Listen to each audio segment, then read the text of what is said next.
Hello and welcome to another sewing vlog in which I rearrange this rack of stuff and then I promptly ignore it and go look for some new fabrics to cut out. It's perfect. Perfect, perfect, perfect. Perfect jacket. So the last video you would have seen was the 12 outfits of Christmas, and I have put a lot of the jackets away, but I kept a few out just because they're the ones I always wear, so of course I kept them out. But yeah, and for the last dress I literally just pulled the I didn't take the 1950s petticoat off. I just pulled it down out of the dress, out of the camera shot. So yeah, so that I could finish getting all the footage. So anyway, moral of the story is I have loads of stuff that I finished shooting that can now go live in the wardrobe. So yeah, but my jackets live in a different area, so I'll also box them up. And this, contrary to what it looks like, is not an actual bomb site. It is my workbench. So I'll have to put everything away. Ta-da! It's clean again. The magic of film. That took me ages to do. So I put away loads of stuff, but I kept out the things that aren't finished yet. So obviously the gingerbread jacket.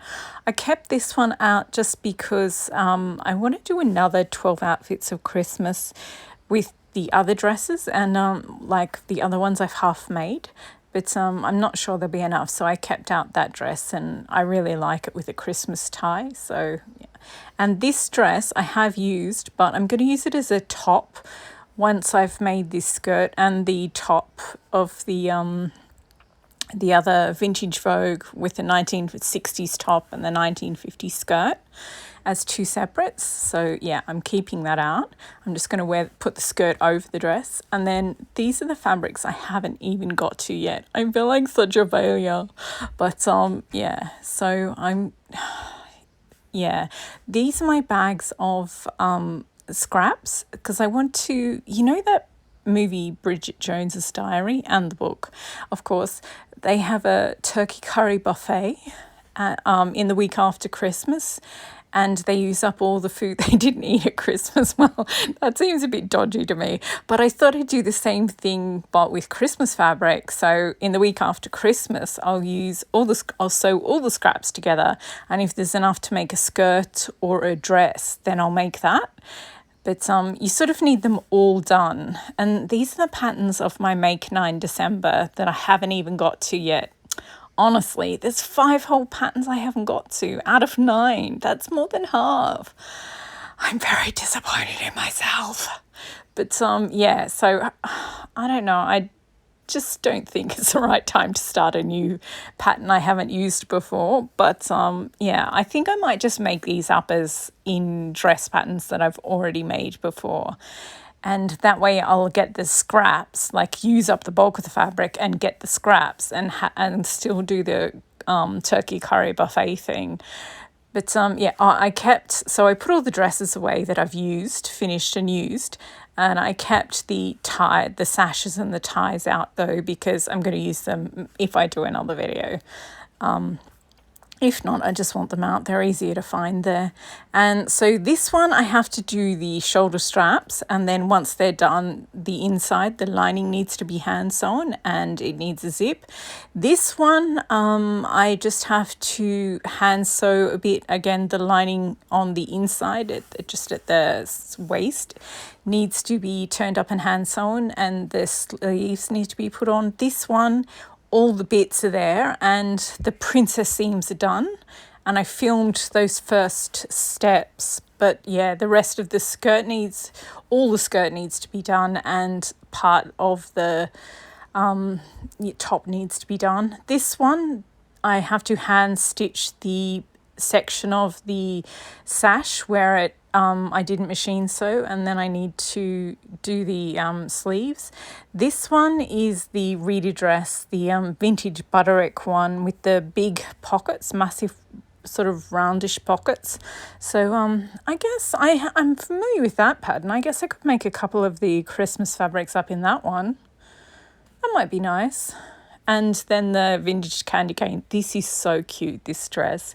And so I just need to sew the whole of the side seams, then then you do the shoulders, and then you flip the back over to the front, sew the side seams again, then flip the back over to the back, and then you can attach the sleeves. And yeah, so it's not that much to do, but it's red, so yeah, I've sort of kept it. So and of course there's the gingerbread one and the gingerbread dress that it will just look so cute if it has its own dress to go with it. So yeah, I mean, I would wear that gingerbread jacket with just a t-shirt and jeans, but if you're wearing it with a dress, I think a gingerbread colour dress would be just so sweet. And these are two Chanel jackets. The navy one with the sort of multicolours through it, I've done the first 12 minutes and 40 seconds of the video, which is long enough. You sort of have to be more than 9 minutes and 40 seconds for it to be for YouTube to consider it a full-length video. So it's longer, so over 10 minutes basically. But yeah, so it's long enough as the moment, so I just need to sort of make the lining, attach the lining and put it in. And then these are the shirts, so I need to put the collar stand and the collar on. But I really hate working with interfacing and material that's been had iron-on interfacing put on it, so I just keep putting them off. But those ones will use dark fabric, so maybe I'll divide everything into. Oh, and I need to make a lining, like cut out a lining for this dress, because that was my wearable mock-up, the first one for the 1952 vintage Vogue dress. And it just turned out so pretty that I kept it on the mannequin for ages. But oh, yeah, and I'm going to use it in the other second Christmas looks video because it's green and it's got rusty red roses on it. So I figure if I put a red tie with it, it'll be so Christmassy. So now I divided everything. That citrus one just needs hand sewing, no machine sewing. The red one is just the only one that needs red thread. Those ones are all beige, cream and white thread. These two both need a Microtex needle, so I'd have to change from the quilting cotton needle to the Microtex silk needle, and then I'd change the thread. And yeah, so these are the ones that use their quilting cotton. So the needle I have on the machine at the moment, plus they're the dark thread, which is what I have on the machine at the moment. So I'm thinking maybe I should also use up a couple of the dark fabrics and just cut them into dresses and make them up as well. There is a limit to how much time I have. So yeah, I don't think I'll get to everything, but yeah, I don't know. Well, I'll go and see. I really would. I love the green dress, and I like the top of it as a top, and I'd like some short dress versions as well as long dress versions. So maybe I'll have a think about it, and I'll come back when I've done some damage. Okay, I'm just starting to cut out some of the darker Christmas fabrics, but I had to show you this. You know how on the salvage they, if it's a like screen printed one where they do one color then the next color, well, they print the colors and the order that they did them in. The colors are so you can color match if you're making a quilt or something. But check out this one. It is so funny. Like the first and the second color. Can you imagine? Like the designer must have driven the printer crazy, because the first two are basically the same. Then 3 and 4 are two different reds, which are very, very, very similar. And then the next one's aqua, sort of teal, and the printer would have gone, oh, finally, we're moving on to one color per thing. And then it's one pink and then another pink, which is basically the same as the previous pink. And then there's another teal, which is basically the same as the other teal. And then I think the designer was kind of just messing with the printer at this point, because they're like, oh, and we need a mustard. And the printer would have gone, oh, thank God I was about to hit you. And then he's like, oh, but then we need a pink. And then we need another yellow, because, you know, the mustard's too mustard. We need another yellow. And then we need another pink. Then we need another yellow. Oh, that would have just driven me batty. Anyway, so yeah, I finished cutting that one out. So now I've cut out a couple of others as well. I've got this one, it's stars, and apparently stars are Christmassy. I don't know why. I was going to cut this up in the black and silver month and grey month in October or November at the end of the year, but I decided to cut it up now because it'll be a good one in the curry buffet dress. So then I've got the vintage lights. I love this dress, but also I've used quite a lot of reds and pinks, and like that gingerbread one has mustard and pink in it, so that one. This one is just a general fabric, but it reminds me of the Valentino collections from about 7 years ago, and it's got green and red in it, so that's why I added that one. And it's, I don't know, it's really pretty. And then I've got these two that I still haven't cut out. I'm just not sure whether I want to cut them into bamboo dresses, or the long red dress. I have to rename the long red dress. I think I'll name it Ruby because it's red, but Ruby is easier, less confusing than a long red dress.